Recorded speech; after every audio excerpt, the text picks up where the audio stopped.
तो साथियों, आप सभी को नमस्कार। मैं हूं आशुतोष त्रिपुरारी सिंह और आप देख रहे हैं एसडीजी चर्चा। जैसा कि आप जानते हैं कि एसडीजी चर्चा में हम सस्टेनेबल डेवलपमेंट गोल्स से जुड़े हुए अलग अलग विषयों पर बात करते हैं और आमंत्रित करते हैं अपने अपने क्षेत्र में विशेषज्ञता प्राप्त विशेषज्ञों को। और इसी सिलसिले को आगे बढ़ाते हुए आज हमारे साथ हैं जल प्रबंधन क्षेत्र के एक जाने माने विशेषज्ञ श्री वकील अहमद सिद्दीकी जी। सर, बहुत बहुत स्वागत है आपका एसडीजी चर्चा में। तो अगर मैं वकील अहमद जी के बारे में बात करूं तो आप एक सिविल इंजीनियर हैं, साथ साथ आपने एमबीए भी किया हुआ है। इसके साथ ही जल प्रबंधन के क्षेत्र में आपका 22 से 23 साल का एक बड़ा अनुभव है। और अगर मैं क्षेत्र की बात करूं तो भारत के कई राज्यों में आपने इस क्षेत्र में काम किया है। साथ ही साथ आपने यूनिसेफ, वर्ल्ड बैंक जैसे जो अंतर्राष्ट्रीय संस्थाएं हैं उनके साथ काम किया है। साथ ही सरकारी संस्थाओं जैसे कि ग्राम्य विकास विभाग, पंचायती राज के साथ भी आप जुड़े रहे हैं। वर्तमान में आप एक अंतर्राष्ट्रीय संस्था वाटर फॉर पीपल के प्रोग्राम डायरेक्टर हैं। तो सर, आपका एक बार फिर से मैं स्वागत करता हूं। और आज का जो विषय है जिस पे हमारी आपसे पहले बात हो चुकी थी, उसके बारे में हम आज का इंटरव्यू शुरू करते हैं। तो दोस्तों, जो आज का हमारा विषय था वो था कि ग्रामीण क्षेत्रों में प्रभावी जल प्रबंधन कैसे किया जा सकता है और ये क्यों जरूरी है। ये एक बहुत ही महत्वपूर्ण विषय है और हमें लगता है कि जो भी वकील सर अपने अनुभव और अपना नॉलेज हम लोग के साथ शेयर करेंगे, ये हम सभी के लिए बहुत ही जरूरी होगा। तो सर, आज के इंटरव्यू की शुरुआत करते हैं, आपकी इजाजत हो जरूर। तो सर हमारा जी तो सर हमारा पहला सवाल जो आपसे है वो ये है कि ग्रामीण क्षेत्रों में प्रभावी जल प्रबंधन क्या है, और अगर सस्टेनेबल डेवलपमेंट गोल्स या सस्टेनेबिलिटी के नजरिए से देखें तो ये क्यों जरूरी है। बिल्कुल, ये आपका बहुत ही आज के कॉन्टेस्ट के हिसाब से बहुत ही जरूरी अच्छा सवाल है और मैं इस पर थोड़ा सा आपको पीछे ले जाना चाहूँगा कि विश्व में जो भी पानी की उपलब्धता है उसमें देखा जाता है कि लगभग 97.5% 97.5% जो पानी है वो हमारा सेलाइन वाटर है, यानी वो ऐसा जल है जो उपयोग के लायक नहीं है। वो उसमें घुलनशील पदार्थ मिले हुए हैं। मात्र 2.5% ऐसा जल है जिसको हम पेयजल के लिए उपयोग कर सकते हैं। अभी एक आंकड़ा मैं आपको बताना चाहता हूं कि 2021 का एक वर्ल्ड वाटर डेवलपमेंट रिपोर्ट के अनुसार लगभग 4 बिलियन लोगों को आज भी साल में कम से कम 1 महीने के लिए पानी की अत्यंत कठिनाई होती है, या ये कह सकते हैं कि वो वाटर स्केर सिटी की कंडीशन में रहते हैं और उनको पीने के पानी के लिए बहुत ज़्यादा परेशान होना पड़ता है। इसमें चूँकि भारत वर्ष की जनसंख्या बहुत अधिक है और ये देखा गया कि लगभग जो जमीन के नीचे का ग्राउंड वाटर का जो दोहन हम लोग कर रहे हैं वो पूरे विश्व में सबसे ज़्यादा है। लगभग 253 बिलियन क्यूबिक मीटर पानी हम लोग निकाल रहे हैं, जो पूरे जमीन का लगभग 25% पानी होता है। और अलग अलग आंकड़ों से ये पता चलता है कि जो हम पानी निकाल रहे हैं लगभग उतना पानी जमीन के अंदर दोबारा रिचार्ज नहीं कर पा रहे। और एक सामान्य सी सोच है जो हर व्यक्ति समझ सकता है कि अगर किसी जगह से किसी चीज़ का दोहन अधिक कर देंगे और उसमें उतनी चीज़ नहीं डालेंगे तो एक समय के बाद उसकी कमी आएगी और उस कमी का कारण सभी लोगों को परेशानी उठानी पड़ सकती है। तो इन बातों को ध्यान में रखते हुए ये बहुत ज़रूरत है आज के युग की कि सभी लोग ग्रामीण क्षेत्र से लेकर शहरी क्षेत्र तक और सभी पढ़े लिखे से लेकर हर जागरूक व्यक्ति तक इसके बारे में विचार करना शुरू करें कि पेयजल को एक रिसोर्स की तरह मानते हुए इसका प्रबंधन उचित ढंग से कैसे किया जाए। इसमें देखा जाए तो प्रबंधन की जब अगर हम बात करते हैं तो एक आंकड़ा और मैं बता दूं कि जो हमारा ग्राउंड वाटर है उसका पूरा का पूरा असर क्लाइमेट चेंज पे भी पड़ता है। अगर कभी किसी गांव में बुजुर्गों से बात करेंगे तो बताएंगे कि साहब आजकल वर्षा कम हो गई, या मौसम बदलने लगे हैं, पहले के मौसम ऐसे नहीं थे। ये कहीं ना कहीं एक असर है जो हमारा वाटर के जो जल की वजह से इस तरह के बदलाव देखने को मिल रहे हैं। हम लोग आज बहुत बड़े स्तर पे बात करते हैं पेयजल स्वच्छता के बारे में जी। और ये इसमें सीधा असर करता है जल। तो जल का महत्व हर जगह पे है। अगर हम वाटर को एज ए रिसोर्स मानते हुए इसका प्रॉपर मैनेजमेंट नहीं करेंगे तो आने वाले समय में जो भी हमारे इस तरह के अभियान चल रहे हैं, जैसे भारत सरकार द्वारा आज के समय में चल रहा जल जीवन मिशन जी, जिसमें हम जल की बात करते हैं, स्वच्छ भारत मिशन 2 जिसपे हम लोग स्वच्छता की बात करते हैं, इसी तरह वाटर रिसोर्स के लिए अटल भूजल योजना चल रही है, जल शक्ति अभियान चल रहा है। इसके अलावा राज्य में अपने अपने स्तर पे अलग अलग छोटे छोटे प्रोग्राम चलाए जा रहे हैं जिसमें हम बात करते हैं कि हर एक बूंद का सही तरीके से उपयोग कर सकें। करने का जो विधि हो सकती है उस पर अगर हम बात करें तो कहीं ना कहीं हमें जल को बचाने के बारे में सोचना पड़ेगा, उसको कंजर्व करने के बारे में सोचना पड़ेगा, और जो कंजर्व कर रहे हैं वो कैसे उसको लगातार करते रहें, सस्टेन करने के बारे में हमको बात करनी पड़ेगी, और उस जो हम काम कर रहे हैं उसको बड़े स्तर पे कैसे ले जा सकें। एक गांव से, एक पूर्वे से, एक हैमलेट से ये काम नहीं संभव है। इसको हमें राज्य स्तर पे, देश स्तर पे, विश्व स्तर पे कैसे ले जा सकें, उस सफल कार्यों को हमें ट्रांसफॉर्म करने की जरूरत है। अगर मैं कंजर्व की बात करूं, जब लोग किसी से कहेंगे कि आपको जल बचाना है तो सबसे पहले लोग कहते हैं कि हमारे पास तो पर्याप्त मात्रा में जल है जी। कुछ क्षेत्र में जहाँ पे पानी की आवश्यकता है, जहाँ पानी नहीं है वहाँ पे तो लोग अवेयर होते हैं, लेकिन बहुत सारे क्षेत्र वहाँ पे पानी की अगर उपलब्धता ज़्यादा है, बारिश ज़्यादा हो रही है तो लोग उस पर जागरूक नहीं होते। तो इसके लिए कहीं ना कहीं हमको ये बताना पड़ेगा कि आपके यहाँ पे पानी है कितना। उसके लिए वाटर बैलेंसिंग है, वाटर रिसोर्स मैनेजमेंट प्लान बनाना कि आपके पास आज के दिन में कितना पानी है, और ये कैचमेंट एरिया वाइज हम लोग इसको बना सकते हैं और बड़े स्तर पे इसको हम लोग बता सकते हैं। इस पे हमको ग्राम पंचायत स्तर पे village water safety security plan की भी बात करनी पड़ेगी ताकि लोगों को लगे कि ये पानी उनका है और उसको उनको बचा के चलना। जल की मॉनिटरिंग भी करनी पड़ेगी, वो डिफरेंट अलग अलग माध्यमों से हो सकती है। कुछ जगह पे हम लोग डिजिटल वाटर लेवल रिकॉर्डर लगा के कुएं के में, ट्यूबवेल में देख सकते हैं कि एक सीजन के बाद कितना पानी घटा या बढ़ा। उस तरह से लोगों को जागरूक करना पड़ेगा।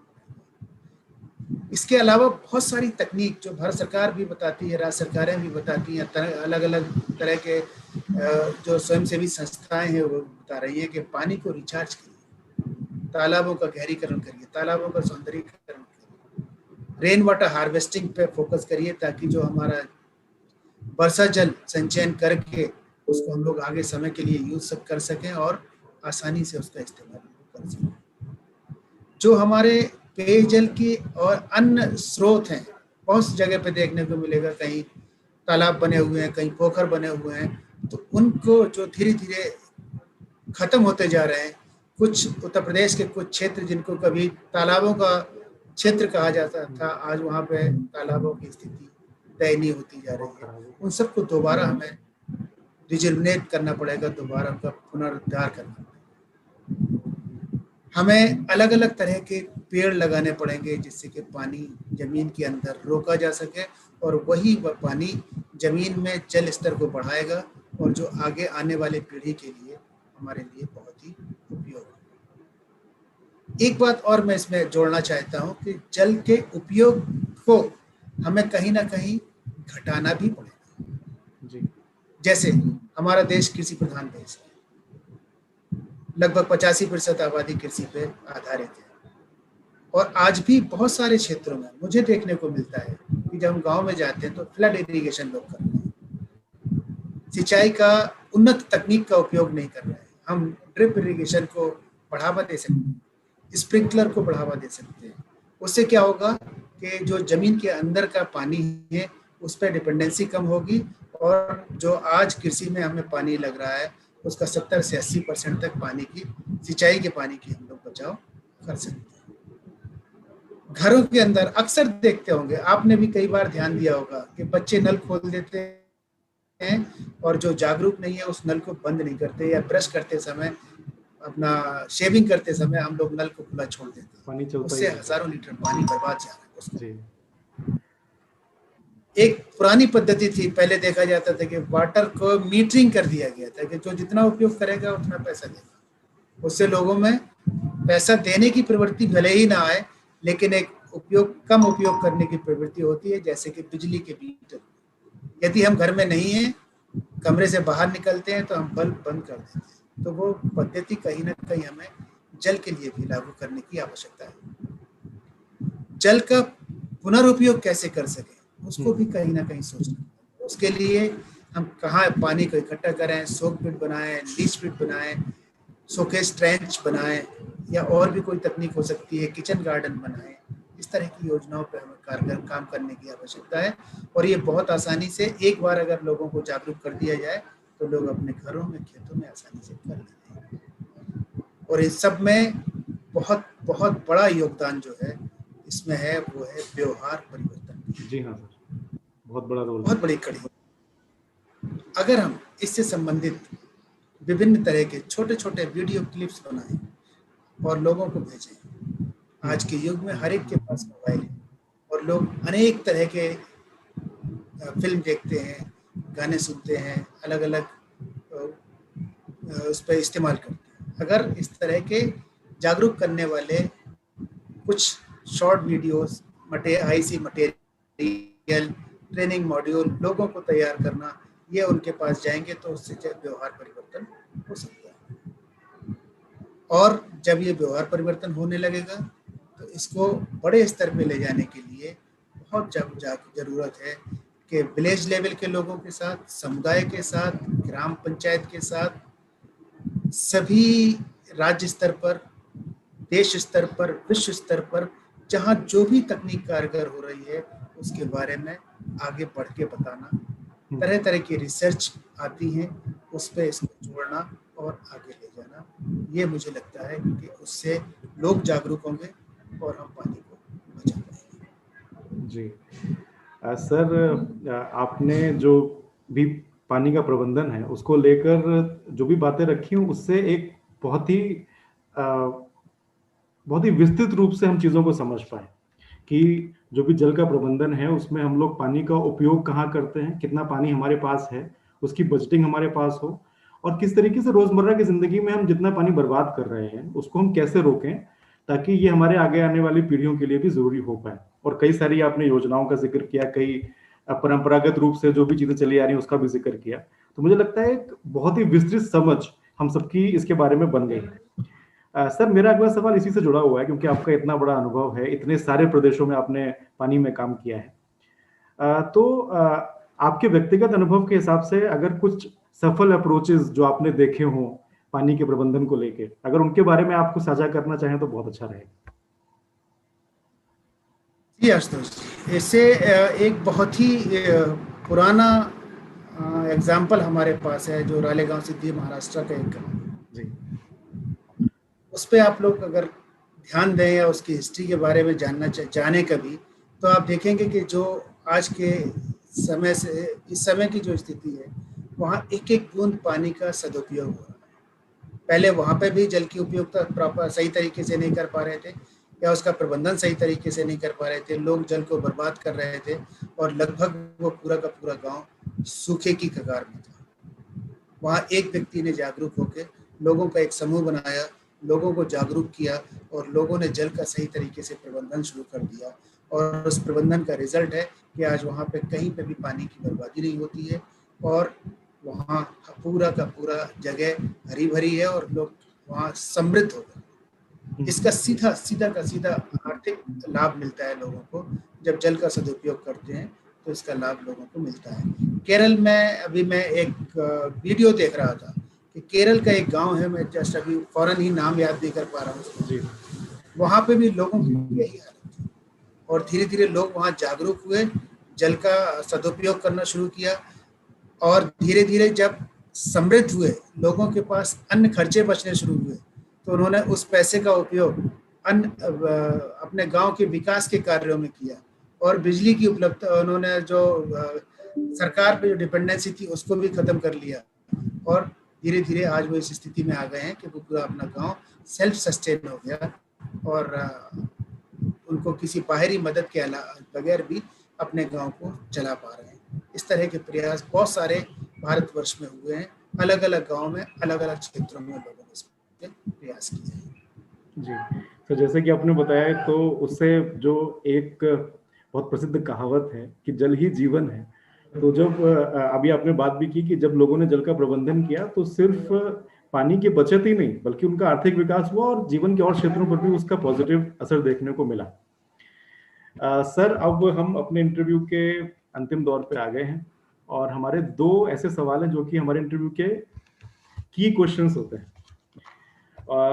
वो सवाल थोड़े से अलग है, लेकिन मैं एक बार फिर भी आपसे पूछूंगा और आपसे चाहूंगा कि आप उसका जवाब जरूर दें कि अगर आपके पास एक जादू की छड़ी होती और आपको कोई एक चीज बदल देनी होती जिससे जल प्रबंधन के क्षेत्र में और भी अच्छे रिजल्ट आ सकते हैं, तो वो एक चीज क्या होती जिसको बदलना चाहते?